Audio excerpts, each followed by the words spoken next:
সেই যুগে কোনো এক ঈদের দিন জনগণ মূর্তি পূজার অনুষ্ঠানের উদ্দেশ্যে বের হলো। এতে তারা তাদের মূর্তিগুলোর নৈকট্য লাভের জন্য পশু জবাই বা অন্যান্য যা করার তাই করবে। কিন্তু তাদের সম্ভ্রান্ত ও সম্মানিত বংশের একজন যুবক মূর্তি পূজার এই মহড়া কোনো ক্রমেই মেনে নিতে পারছিলেন না।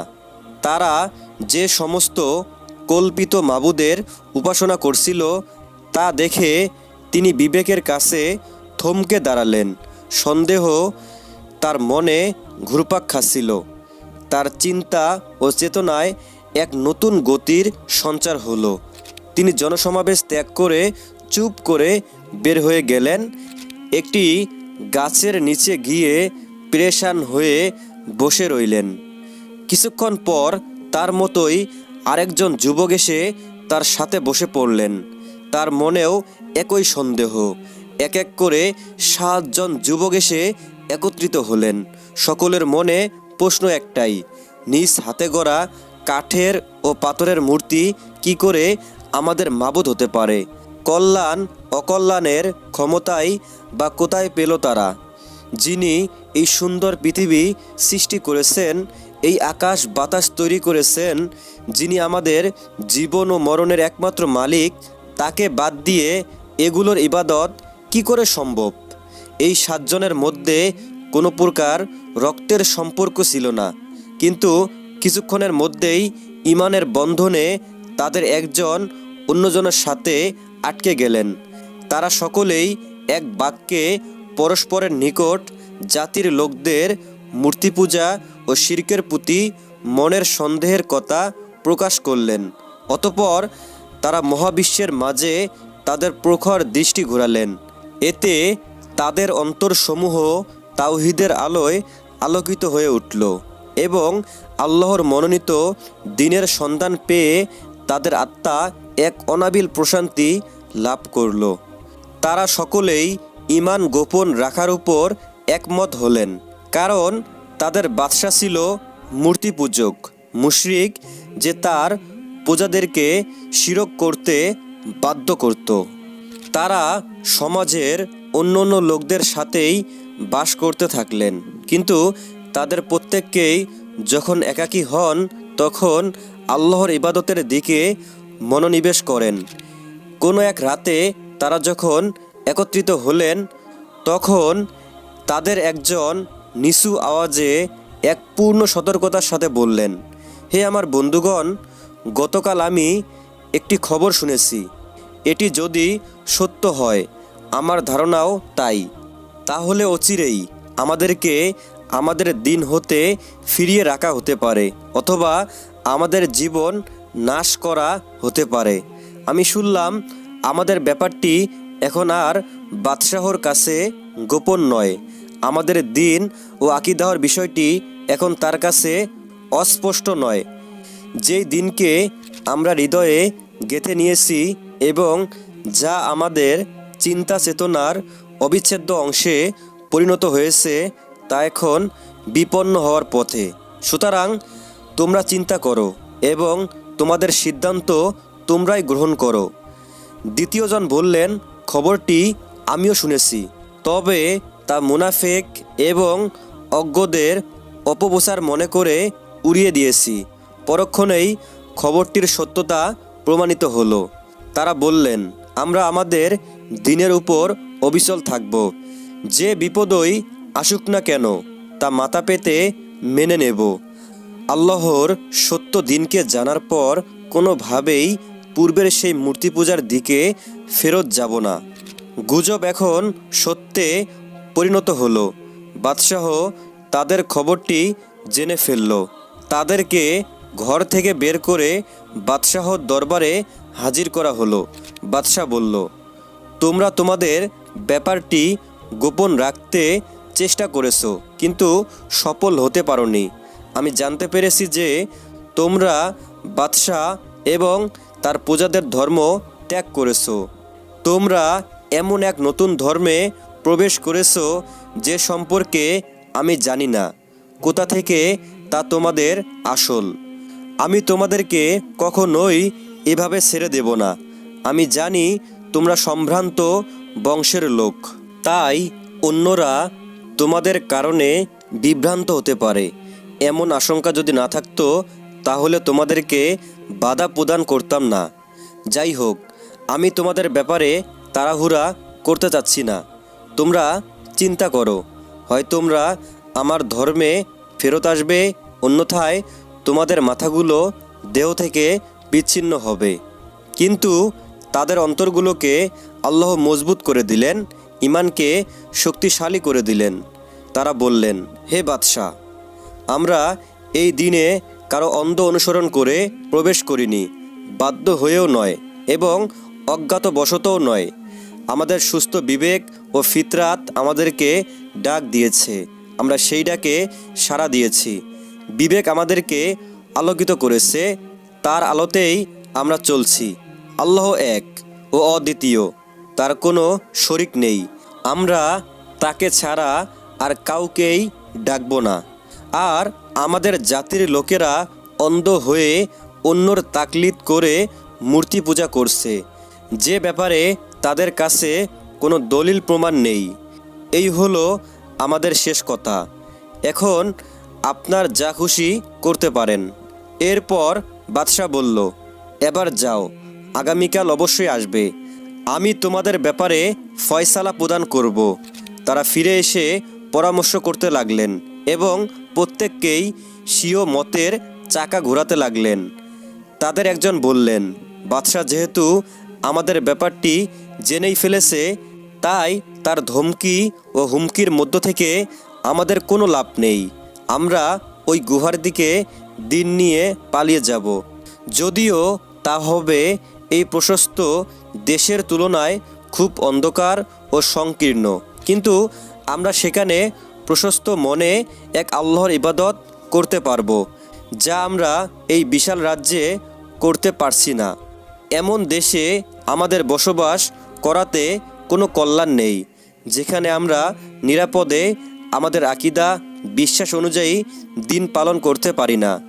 এবং এমন দেশে আমাদের বসবাস করা ঠিক হবে না, যেখানে আমাদের সঠিক বিশ্বাসের বিরুদ্ধে অন্য একটি বাতিল মত চাপিয়ে দেওয়া হচ্ছে। সুতরাং সকলেই এই কথায় একমত হয়ে গেলেন।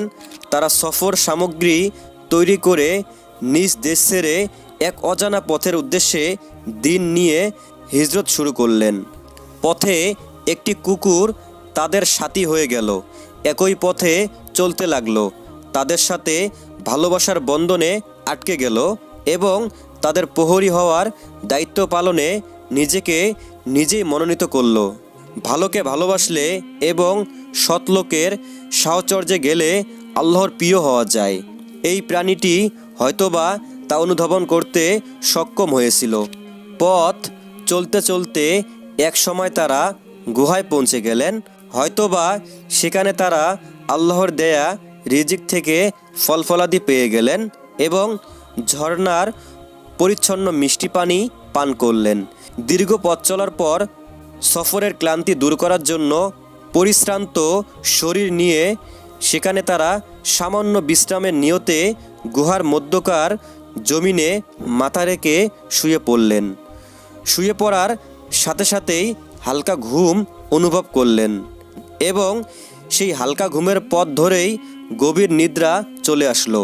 পরের দিন নির্দিষ্ট সময়ে বাদশাহর দরবারে হাজির না হওয়াতে তার লোকেরা তাদের অনুসন্ধানে বের হলো। এমনকি তারা সেই গুহার দরজা পর্যন্ত পৌঁছে গেল। কিন্তু হিজরতের পথে মক্কার মুশরিকরা রাসূল সাল্লাল্লাহু সাল্লাম ও আবু বকর রাদিয়াল্লাহু তাআলা আনহু এর সন্ধানে বের হয়ে গারে সাওয়ার পর্যন্ত পৌঁছে গিয়েও যেভাবে অন্ধ হয়ে গিয়েছিল, আল্লাহ তাআলা সেভাবেই তাদেরকে অন্ধ করে দিলেন। এখানে ঘটে গেল আল্লাহ তাআলার এক বিস্ময়কর ঘটনা। দিনের পর আসে রাত, রাতের পর দিন, পার হয়ে গেল বছরের পর বছর। যুবকগণ শুয়ে আছেন, গভীর নিদ্রা তাদেরকে আচ্ছন্ন করে আছে। বাহিরের কর্মব্যস্ত জীবনের সাথে তাদের কোনো সম্পর্ক নেই। আকাশে বিজলির গর্জন, বাতাসের প্রচণ্ডতা এবং পৃথিবীর কোনো ঘটনাই তাদের ঘুমের ব্যাঘাত ঘটাতে পারেনি। সূর্য উদিত হওয়ার সময় ডান পাশে হেলে গিয়ে গুহার ছিদ্র দিয়ে সামান্য আলো প্রবেশ করে এবং আল্লাহ তাআলার হুকুমে তাদেরকে সামান্য আলো ও তাপ প্রদান করে, কিন্তু সূর্যের প্রখর উত্তাপ তাতে প্রবেশ করে না। আল্লাহর ইচ্ছায় তাদের শরীরকে হেফাজতের জন্য অস্ত্র যাওয়ার সময়ও সূর্য একটু বাম দিকে হেলে যায়। কুকুরটি তার দুই বাহু প্রসারিত করে বীরের মতো প্রহরীর কাজে গুহার বাহিরে অবস্থানরত। তারা সেখানে মাঝে মাঝে ডানে বামে পার্শ্ব পরিবর্তন করছেন। কে আছে এমন যে এই দৃশ্য দেখে ভয় পাবে না? গভীর নিদ্রায় 309 বছর পার হয়ে গেল। এবার তারা ক্ষুধা ও পিপাসায় দুর্বল শরীর নিয়ে জাগ্রত হলেন। তারা ভাবলেন সময় বেশি অতিক্রম হয়নি এবং ইতিহাসের চাকা গুহার মুখেই থমকে রয়েছে। তাদের একজন বললেন, হে বন্ধুগণ, আমার মনে হয় এখানে আমরা দীর্ঘ সময় ঘুমিয়ে পার করেছি। তোমাদের মতামত কি? অন্যজন বললেন, আমার মনে হয় পূর্ণ একদিন আমরা নিদ্রিত ছিলাম, কারণ যে ধরনের ক্ষুধা ও পিপাসা আমরা অনুভব করছি তাতে তাই মনে হয়। তৃতীয়জন বললেন, সকালে ঘুমিয়েছি, এই দেখো সূর্য এখনও ডুবে যায়নি। আমার মনে হয় একটি দিবসের কিয়দাংশই আমরা নিদ্রায় অতিক্রম করেছি। চতুর্থজন বললেন, ছাড়ো এসব মতভেদ, আল্লাহই ভালো জানেন আমরা কতকাল এখানে ঘুমিয়েছি। মূল কথা হচ্ছে আমার প্রচুর ক্ষুধা অনুভব হচ্ছে, মনে হচ্ছে কয়েকদিন যাবৎ না খেয়ে আছি। আমাদের একজনের উচিত এখনই শহরে গিয়ে কিছু খাদ্য ক্রয় করে নিয়ে আসুক, তবে তাকে অবশ্যই সতর্কতা ও সাবধানতা অবলম্বন করতে হবে, কারণ লোকেরা যদি আমাদের অবস্থান সম্পর্কে জেনে ফেলে তবে তারা আমাদেরকে হত্যা করতে পারে কিংবা আমাদেরকে ফিতনায় ফেলে দিন পালন থেকে বিরত রাখতে পারে। তাকে আরেকটি বিষয়ে সাবধান হতে হবে, কোনোভাবেই যেন হারাম খাদ্য ক্রয় করা না হয়। সেজন্য সে যাচাই বাছাই করে হালাল খাদ্যটি ক্রয় করবে। তাদের একজন সাবধানতা ও পূর্ণ সতর্কতার সাথে ভীত সন্ত্রস্ত অবস্থায় শহরে প্রবেশ করলেন। তিনি দেখলেন কোনো কিছুই আর আগের মতো নেই। ঘরবাড়িগুলো পরিবর্তন হয়ে গেছে। পুরাতন পরিত্যক্ত ঘরের স্থলে বিশাল প্রাসাদ শোভা পাচ্ছে। আগের রাজপ্রাসাদগুলো পরিত্যক্ত অবস্থায় পড়ে আছে। তিনি এখন যে সমস্ত চেহারা দেখছেন সেগুলো পরিচিত কোনো লোকের চেহারা নয়।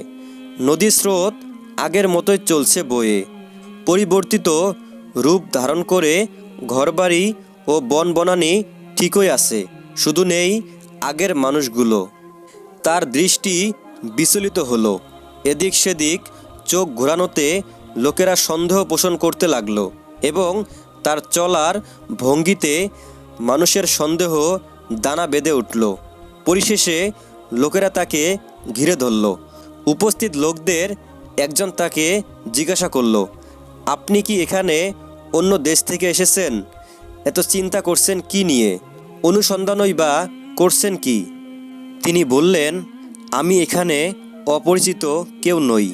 আমি কিছু খাদ্য ক্রয় করতে চাচ্ছি, কিন্তু কোথায় তা বিক্রি হচ্ছে আমি তা জানি না।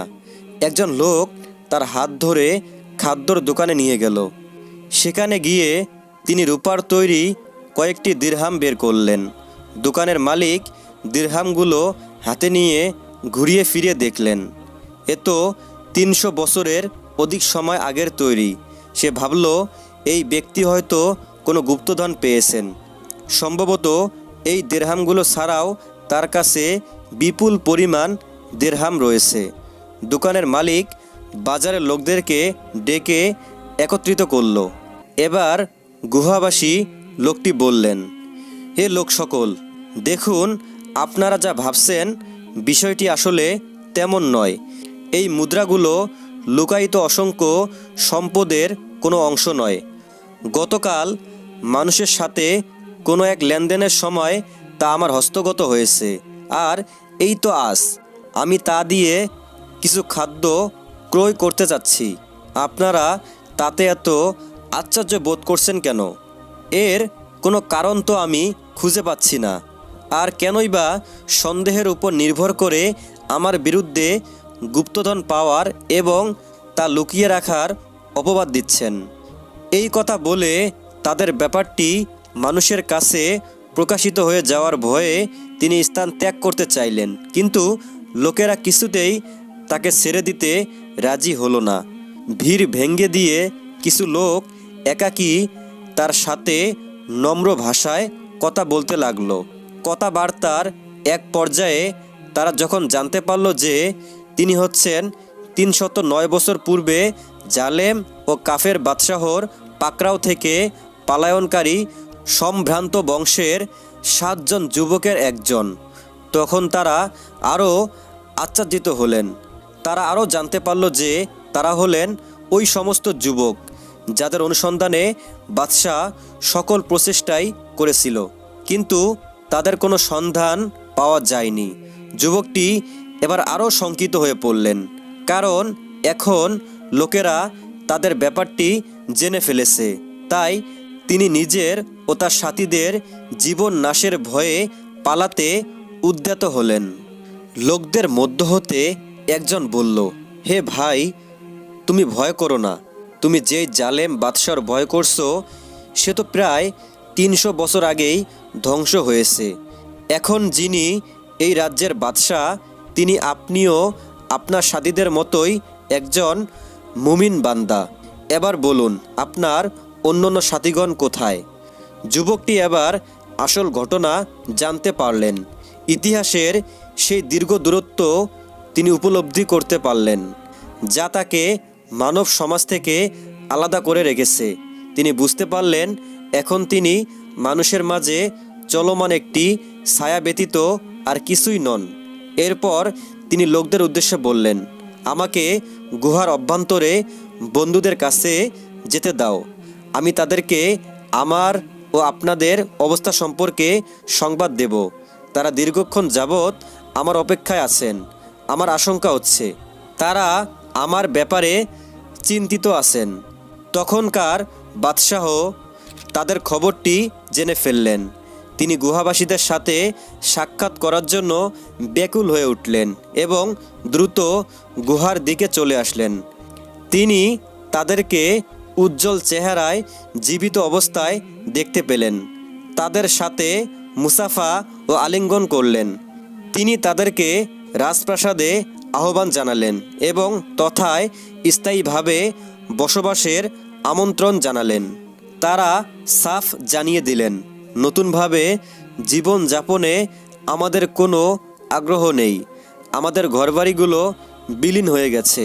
পিতা মাতা ও সন্তান সন্ততির কেউ জীবিত নেই এবং আমাদের মাঝে এবং স্বাভাবিক জীবনযাপনের মাঝে দীর্ঘদিন যাবৎ কোনো যোগসূত্রও নেই। সুতরাং এই পার্থিব জীবনের দিকে ফিরে গিয়ে আর লাভ কি? অতঃপর তারা আল্লাহর নৈকট্য লাভের আবেদন করলেন, তার কাছে ফেরত যাওয়াকেই পছন্দ করলেন এবং তার প্রশস্ত রহমত দ্বারা তাদেরকে ঢেকে নিতে প্রার্থনা করলেন। কিছুক্ষণের মধ্যেই তারা মৃত্যুর কোলে ঢলে পড়লেন। দেহ থেকে তাদের প্রাণ চিরদিনের জন্য বিচ্ছিন্ন হয়ে গেল।